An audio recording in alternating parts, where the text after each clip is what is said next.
আল্লাহ কি বললেন? ইন্নাল মুবাজ্জিরিনা কানু ইখওয়ানিশ শায়াতিন, যারা অপচয় ব্যয় করে তারা কি? শয়তানের ভাই। এই জোরে বলেন, তারা কি? তাহলে আমি আপনি তওবা করব, তো আজ থেকে ওইসব করব? কিন্তু আমার নবীর দিবসে, আমার নবীর জন্ম দিবসে আপনি খরচ করবেন, প্রত্যেকটা খরচের বিনিময় আল্লাহ আপনাকে অসংখ্য সওয়াব দেবেন। বলুন সুবহানাল্লাহ। এটা জোরে বলুন। তা আলোচনা চলবে এইভাবে না ঘোরাতে হবে? তাহলে সেই নবীর জন্ম দিবস আমরা পালন করছি। আব্বা, আল্লাহ পাক কোরআন শরীফে জানিয়েছেন, ওয়াইদা আসাবাতুহুম মুসিবা ক্বালু ইন্না লিল্লাহি ওয়া ইন্না ইলাইহি রাজিউন। এই যে ইন্না লিল্লাহি পড়লুম, এইটা আপনারা কখন বলেন? ভাত গালে দেওয়ার সময়? মানুষ মরে গেলে বলেন? আচ্ছা, আল্লাহ কি বললেন? আল্লাহ কি বললেন? ইদা আসাবাতুহুম মুসিবা, যখন তোমরা বিপদে আপদে মুসিবতে পড়বে তখন তোমরা পড়বে ক্বালু, কোরআন শরীফের আয়াত, তখনই তোমরা পড়বে ইন্না লিল্লাহি ওয়া ইন্না ইলাইহি রাজিউন। যখন আপনার বিবি ওই রাত ৮টার সময় সিরিয়াল দেখছে, তখন তো আপনাকে ইন্না লিল্লাহ পড়ার দরকার ছিল নাকি? কারণ বিবি যদি ভুল করবে ধরবে কার? আপনার ছেলে ফজরের নামাজ পড়ে না, তখন তো আপনার ইন্না লিল্লাহ পড়ার দরকার ছিল, কারণ এগুলোই তো সব থেকে বড় বড় বিপদ। কিন্তু আমরা সেই বিপদকে বিপদ মনে করি না। আমরা বিপদ কাকে মনে করি? মৃত্যুকে সব থেকে বড় বিপদ মনে করি। তাই এই মৃত্যু নিয়ে আজকের আপনাদের কাছে আমি জলসা করব। 12ই রবিউল আউয়াল আল্লাহর নবী পৃথিবীর জমিনে এসেছেন, এ নিয়ে মতভেদ আছে। উলামা একরামদের মতভেদ আছে, কেউ বলেছে 11, কেউ বলেছে 12, এরকম মতভেদ আছে। কিন্তু আল্লাহর নবী যে 12 তারিখে ওফাত করেছিলেন, মৃত্যুবরণ করেছিলেন, এ নিয়ে কোনো মতভেদ নেই। তো এই 12 রবিউল আউয়ালে আল্লাহর নবী যখন ওফাত করলেন, আল্লাহর নবীর একজন সাহাবী নাম হচ্ছে আবু বকর। সকলে চেনেন? সকলে শুনেছেন তো? আর আল্লাহর নবীর আর একজন সাহাবী, তার নাম হচ্ছে হযরতে উমরে ফারুক। বলুন সুবহানাল্লাহ। এই হযরতে উমর আর আবু বকর আল্লাহর নবী যখন ইন্তেকাল করেছেন, তখন হযরতে আবু বকর বলছে আল্লাহর নবী বিদায় নিয়েছে, আল্লাহর নবীকে দাফন করতে হবে। আর উমর বলছে না, আল্লাহর নবী ঘুমের ভেতরে আছে, নবীকে ডাকলে নবী আবার চেতনা হবে। এখন দুজনার মত যখন দুরকম, একজন বলছে না আল্লাহর নবী বিদায় নিয়েছে, দাফন করতে হবে, আর একজন বলছে না আল্লাহর নবী ঘুমের ভেতরে আছে, নবীকে যদি ডাকায় নবী আবার চেতনা হবে। মানে হযরতে ওমর মানতে চায় না যে নবী বিদায় নিয়েছে, আর হযরতে আবু বকর বলছে না নবী বিদায় নিয়েছে, নবীকে দাফন করতে হবে। এখন নরম নরম যে সাহাবীগুলো ছিল হযরতে আবু বকরের দলে যোগ দিয়েছে, কারণ হযরতে আবু বকর ছিলেন নরম মানুষ। বলুন সুবহানাল্লাহ। আল্লাহর নবী জানিয়েছেন যে আমার 4 জন সাহাবী চারদিক থেকেই এক নম্বর। তো সাহাবীরা ডেকে বলছে, ইয়া রাসূলুল্লাহ, হাবিবাল্লাহ হুজুর, একজন 2 হবে, একজন 3 হবে, একজন 4 হবে, তা 4 জনাই কিভাবে 1 নম্বর হতে পারে? তা আল্লাহর নবী বললেন, নরমে 1 নম্বর হচ্ছে আবু বকর।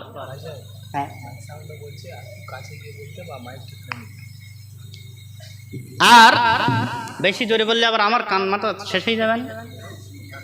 আর গরমে 1 নম্বর হচ্ছে আমার ওমর। বলুন সুবহানাল্লাহ। আর সম্পদে 1 নম্বর হচ্ছে আমার উসমান। বলুন সুবহানাল্লাহ। আর ইলমের দিক থেকে 1 নম্বর হচ্ছে আমার আলী। বলুন সুবহানাল্লাহ। এই 4 জনকে আল্লাহর নবী বললেন 1 নম্বর।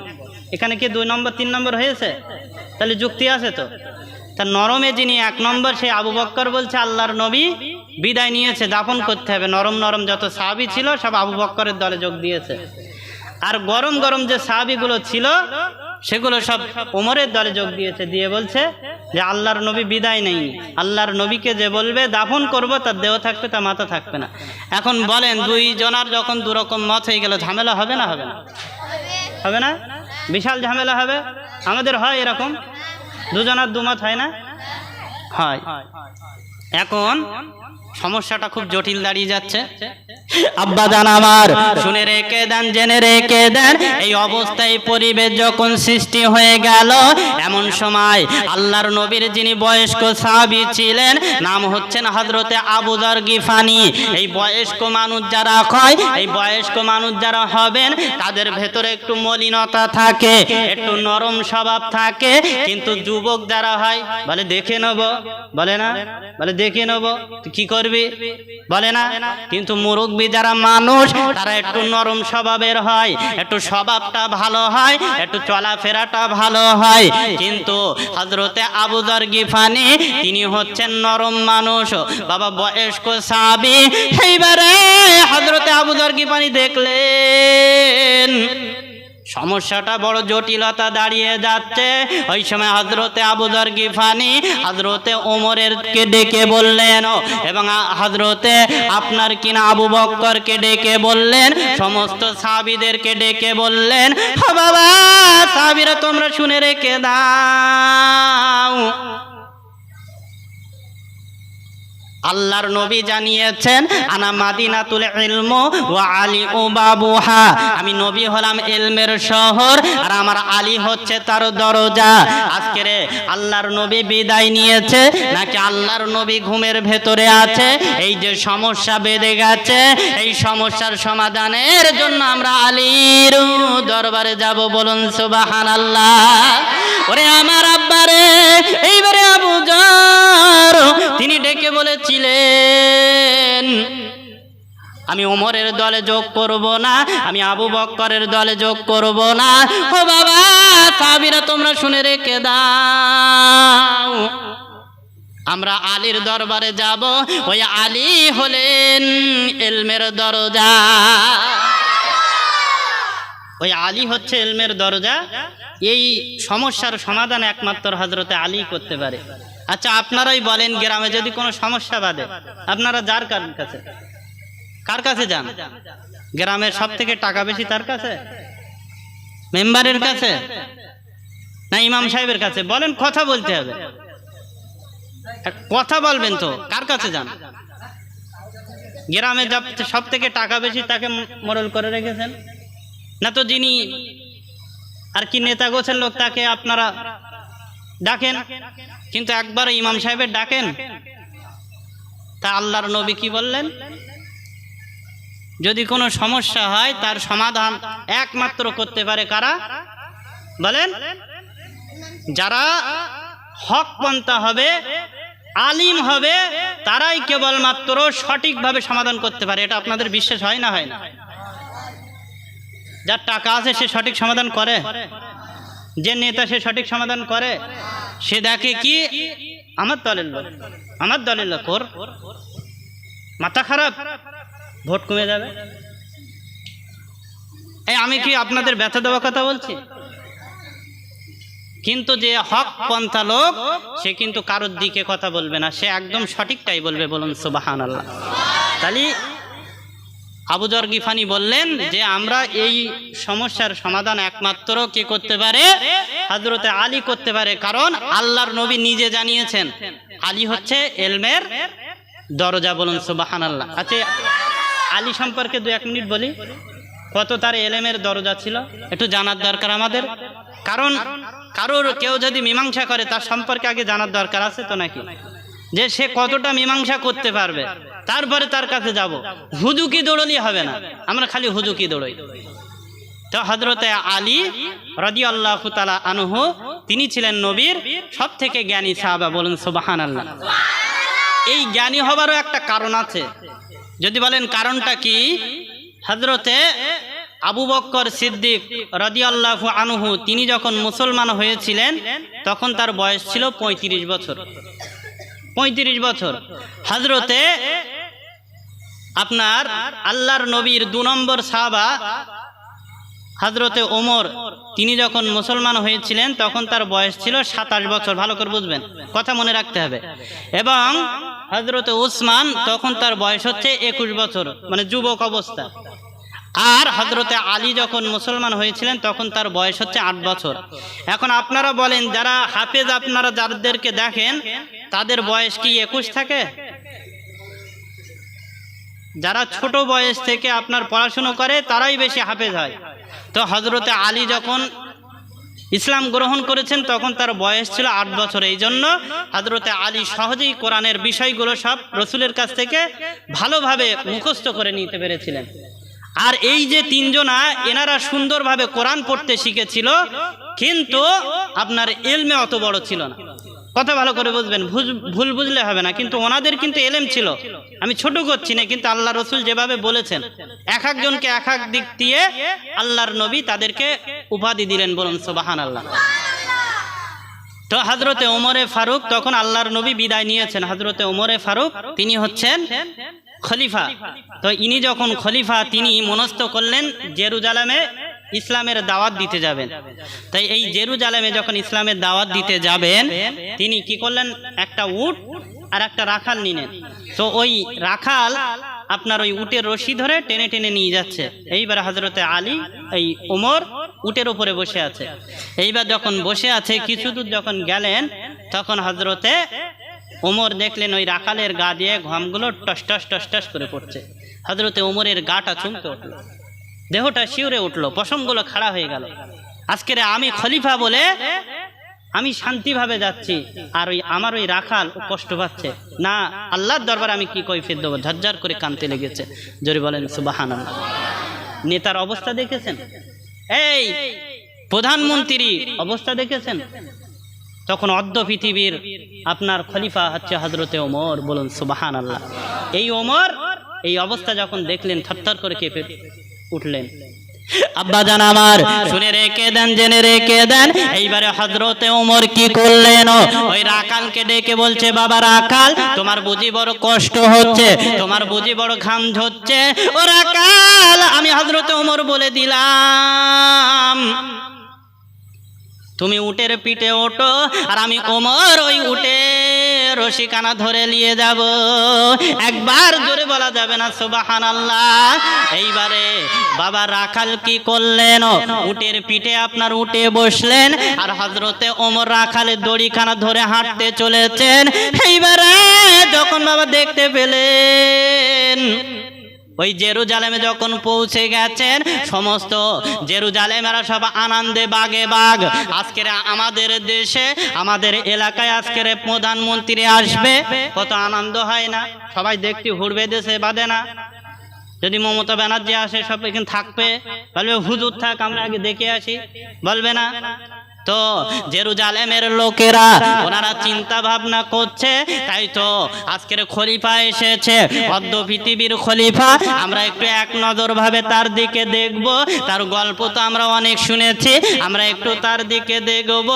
এইবারে যত জেরুজালেম বাবা ছিলেন, সমস্ত জেরুজালেম বাবা ভিড় কাতারে কাতারে দাঁড়িয়ে গেছে। এখনো ওমর আছে উটের পিঠে। উট বাবা একটু উঁচু হয়, উঁচু হয়, দেখেছেন উট উঁচু হয়। এইবারে বাবা উঁচু বলে ওমরের লাভ দেওয়া অসুবিধা হবে, খলিফার লাভ দেওয়া অসুবিধা হবে। ওই জন্য জেরুজালেমের মধ্যে একজন এসে কি করলেন, মাজাটা উপর করে দিলেন যাতে ওমরের লাভ দিয়ে সুবিধা হয়। এইবারে যখন বাবা দেখলেন, ওই রাখাল যখন দেখলেন আমার জন্য মাজাটা উপর করে দেওয়া হচ্ছে, রাখাল ঝরঝর করে বাবা কাঁদতে লেগেছে। ওরে আমার আব্বারে, ওই রাখাল ডেকে বললেন, তোমরা যাকে ওমর মনে করছো, ওই ওমর আছে নিচে, আর আমি রাখাল আছি আজকে রে উপরে।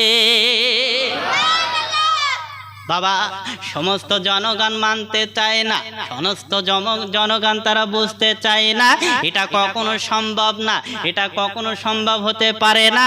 কারণ আজকের নেতা থাকবে উপরে, নেতার একটা ভাবভঙ্গি আলাদা হবে, হয় না? হয় না?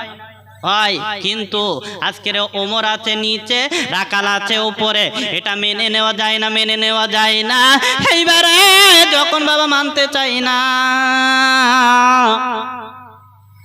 হযরত ওমরের সামনে সকলে দাঁড়িয়ে আছেন, ওই রাকাল বলছে বাবা তোমরা শুনে রেখে দাও, আমি রাকাল বলে দিলাম, আমি রাকাল বলে দিলাম, যখন কোরআনের আইনটা জারি হয়ে যাবে তখন এই সমস্ত বিষয়গুলো সব আপনি আপ সব সম্ভব হয়ে যাবে। একটু জোরে হবে না? কত আশিকি ওয়াজ বাবা শুনেছেন? কত আশিকি ওয়াজ। আমি বলবো তাই সুবহানাল্লাহ বলবেন না বাড়ি গিয়ে বলবেন? নিয়ত কি আমি তো বুঝতে পারছি না। কত আশিকি ওয়াজ আপনারা হয়তো জানেন না। আল্লাহ পাকের শুকর, সব শোনার জন্য পাগল। পাগল কেন? আমার নবীর কথা, নবীর সাহাবীদের কথা, আহা শুনে কত শান্তি, কত শান্তি, কত আবেগ, কত ভালো লাগে। বলেন ভালো লাগে না? আমার আপনার বাপ দাদার কথা মানুষ শুনতে চায় না, বাদ দিয়ে দিন ওসব, ওর কথা আর বলিস নে। খবর জানিস কত লোকের মেরে খেয়েছে? শুনতে চায় না। কি বাপ, কি বাপ, কি ছেলে আমরা তৈরি করলাম, আমাদের কথা কেউ শুনতে চায় না। কিন্তু আজকের নবীর সাহাবীরা কি জীবন তারা তৈরি করে গেছেন, কি জীবন, কি আশিকি জীবন আজকের তৈরি করে গেছেন, সব পাগল হয়ে যাচ্ছে। আহা আহা, সেই ওমর জেরুজালেমের কাছে আপনার এসে গেছে, সমস্ত জেরুজালেম তার আদর্শখানা দেখে সব কাতারে কাতারে মুসলমান হয়ে গেছেন। বলুন সুবহানাল্লাহ। এইবার ওদের ভেতরে একজন আছে, সে খুব তেদরা, বেকা। আমাদের ভেতরে যেরকম দুই একজন বেকা আছে, আছে না? আমি কথাটা বলতে চাইছি না, যেহেতু আমার নিজের ভেতরে, তো আজকের আমার বাড়ির থেকেও হ্যাঁ মানে এমন এক জায়গায় একটা বোনকে বিয়ে দিয়ে ফেলেছি, সে ওরকম বেকা, ভীষণ বেকা। সে এত বেকা, তার যত সোজা করে বলি সে তত বেকা বোঝে। হ্যাঁ, যতই ভালো ব্যবহার করুক না কেন, শ্বশুর বাড়ির লোক কখনো ভালো না। কত বড় ঢেকে চিন্তা করতে পারে কেন? মানে এদিকে সব নেয়, সব নেয় না মনে হচ্ছে, সব ভালো মনে হচ্ছে। আমাদের এইদিকে এমন হয়েছে বাবা, সে ধারে যাবার মতো না, ভটভট ভটভট, আর কানের ধারে গাছ, মানে হরেনের এত জোর, পাশে যাওয়া যায় না। এদিকে সব আমি মনে করি সব আমার গায়ে দিক, ও আল্লাহ এদিকেও কি সর্বনাশ বলেন দিন দেখি। আমি মনে করি সব আমার গায়ে দিক। আমি তো আরো মনে করছিলাম যে না, মনে হয় এলাকাগুলো ভালো আছে, তা এদিকেও লেগেছে রোগ। কি অবস্থা, কি অবস্থা। এইবারে সমস্ত আপনার কিনা জেরুজালেম সব মুসলমান হয়ে গেল, কিন্তু একজন আর হলো না। সে দৌড়ে গিয়ে সেই জমানার সব থেকে বড় পাদ্রী তার কাছে গেছে, গিয়ে বলছে সব তো দলে দলে সব মুসলমান হয়ে যাচ্ছে, আর হুজুর আপনি এখানে বসে আছেন।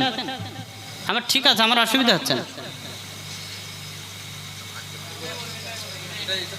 হ্যালো হ্যালো হ্যালো, আমার বলে অসুবিধা হচ্ছিল না।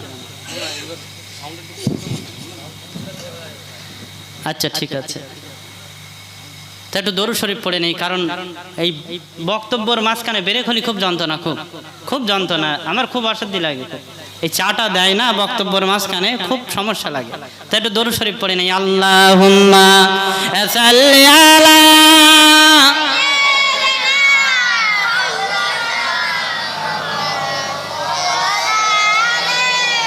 এই আরব দেশে হে জন্ম নবীর, হে আব্দুল্লাহর ওই ঘরে, আর সবার সেরা নবী আমার এলেন সবার পরে। একটু জোরে হবে না সুবহানাল্লাহ? আমার নবী হচ্ছে সবার সেরা। এই জোরে বলেন, আমার নবী সবার সেরা, কিন্তু আমার নবী সবার শেষে এসেছেন। সে দে আমার দয়ার নবী, সে দে আমার মায়ার নবী, মা আমিনার লাল। আর ওই নবীর শানে দরুদ পড়ে ও যে মুমিন মুসলমান। আল্লাহুম্মা সাল্লি আলা ওয়া আলা আলি সাইয়্যিদিনা।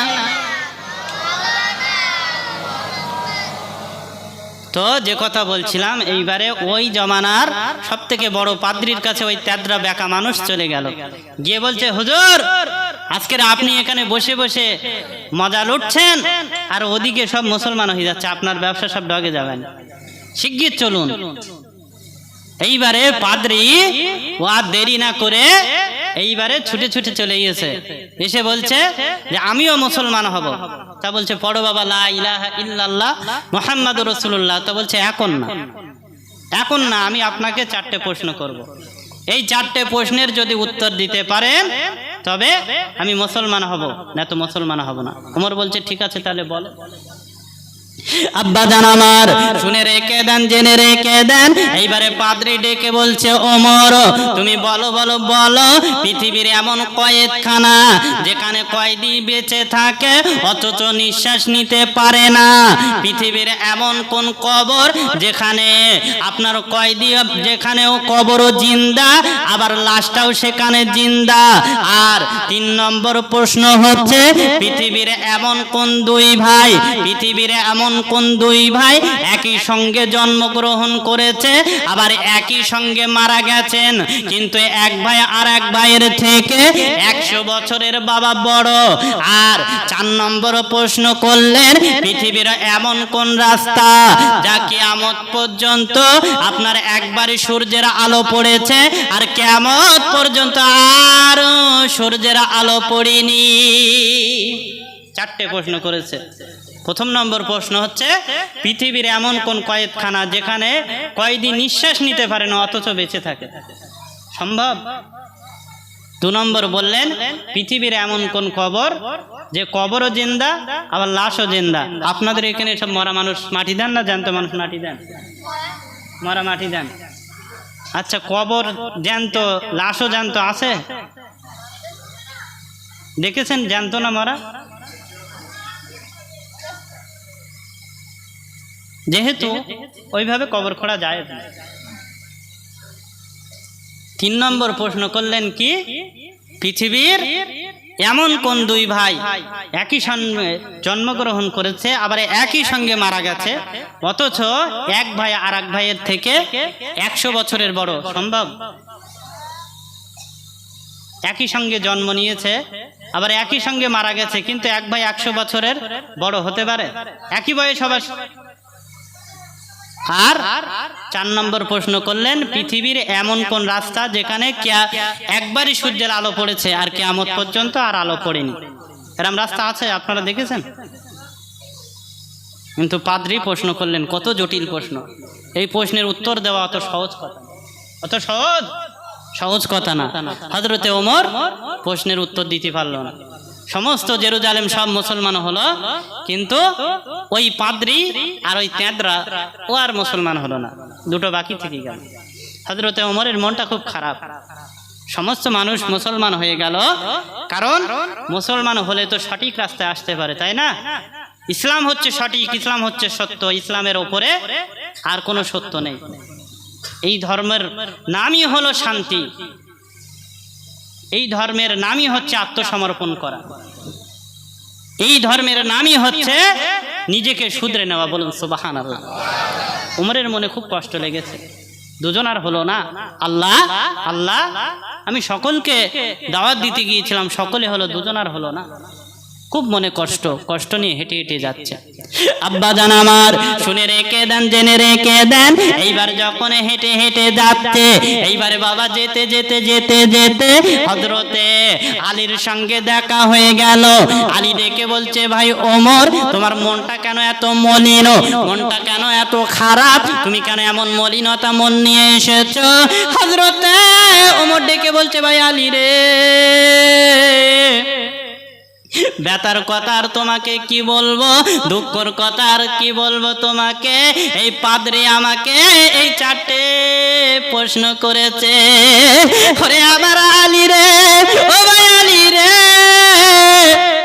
আজকের আমি ওমর, সকলে আমার হাতে হাত দিয়ে কলেমা পড়েছে, এই 4টে প্রশ্নের উত্তর দিতে পারিনি বলে আজকের ওই 2 জন মানুষ আর মুসলমান হলে না।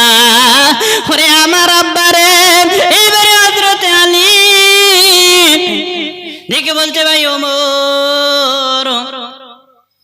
কেমন প্রশ্ন করেছে বলুন বলুন, কেমন প্রশ্ন আপনাকে করেছে বলুন বলুন।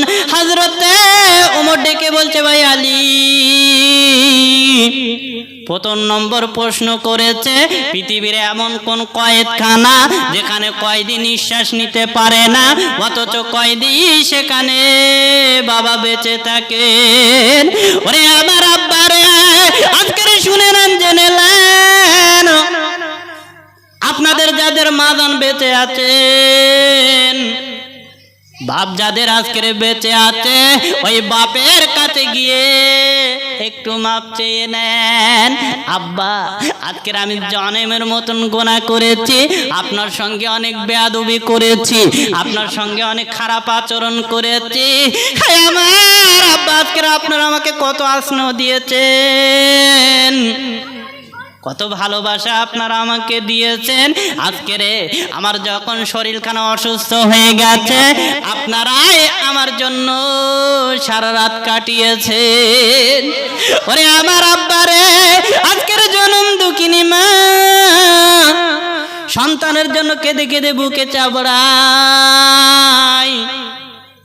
কারণ গভীর রাত্রে সন্তানের জ্বরখানা বেশি হয়ে গেছে, ডাক্তার পাবো কোথায়? আজকে ডাক্তার তো পাওয়া যায় না, ডাক্তার কোথায় পাবো, কোথায় পাবো? কারণ গভীর রাত্রে ডাক্তার ডাকলে আসবে না।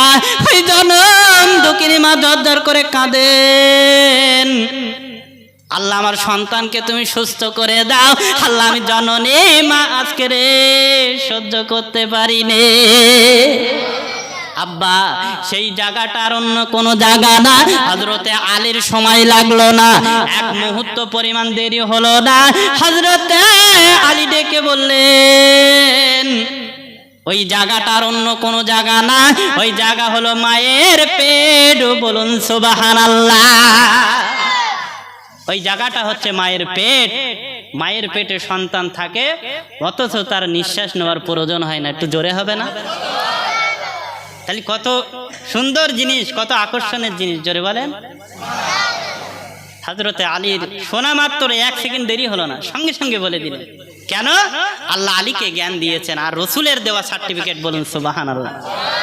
আরে রসুল যাদের সার্টিফিকেট দিয়েছেন তারা কি জাতাই মানুষ? জোরে বলেন।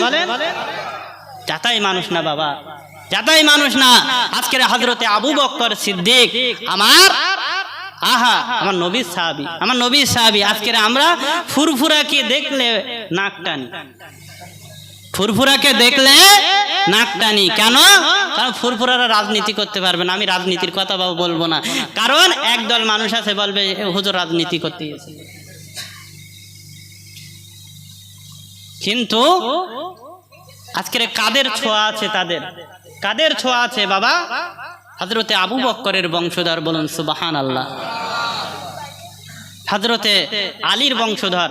আল্লাহর নবী জানিয়েছেন, আসহাবী কান নুজুম, সমস্ত সাহাবীরা হলো একটা একটা নক্ষত্রের মতন।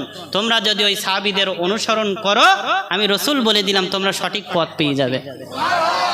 সাহাবীরা আর বেঁচে আছে? এই জোরে বলেন, বেঁচে আছে? তাদের আলাওলাদ একটা রাস্তা পরম্পরা চলে এসেছে। আমার ফুরফুরা দাদা হুজুর মুজাদ্দিদুল জামান হযরতে আবু বকর সিদ্দিক আল কুরাইশি, ওই বংশধর। বলুন সুবহানাল্লাহ। আর এখানে যিনি আসছেন হুসাইন বুখারী, ওনার বংশধর সৈয়দ মনসুর হোসেন রহমতুল্লাহ আলাইহি। আমিও কিন্তু ওই দরবারে থাকতাম, ওখানে আমার থাকা। আপনাদের দুয়ার বরকত বাবা, আজকের আমাকেও পেয়েছেন। আবার যিনি আসছেন ওই দরবারের বংশধর। বলুন সুবহানাল্লাহ। আর একটু জোরে হবে না? একটু তকবীর দেবো বাবু, দেবো? আমার তো ভাই লেগেছে, দেবো? নারাই তকবীর। অনেক জোর হয়ে গেল না?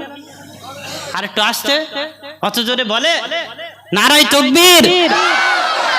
সিলসিলা হক ফুরফুরা শরীফ, নারায়ে তাকবীর। মাশাআল্লাহ। একটু জিকির করি, লা ইলাহা ইল্লাল্লাহ।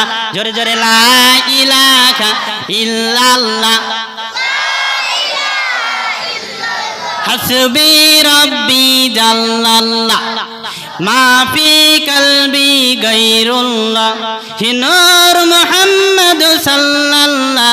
জোরে জোরে, লা ইলাহা ইল্লাল্লাহ। সকলে জোরে জোরে, লা ইলাহা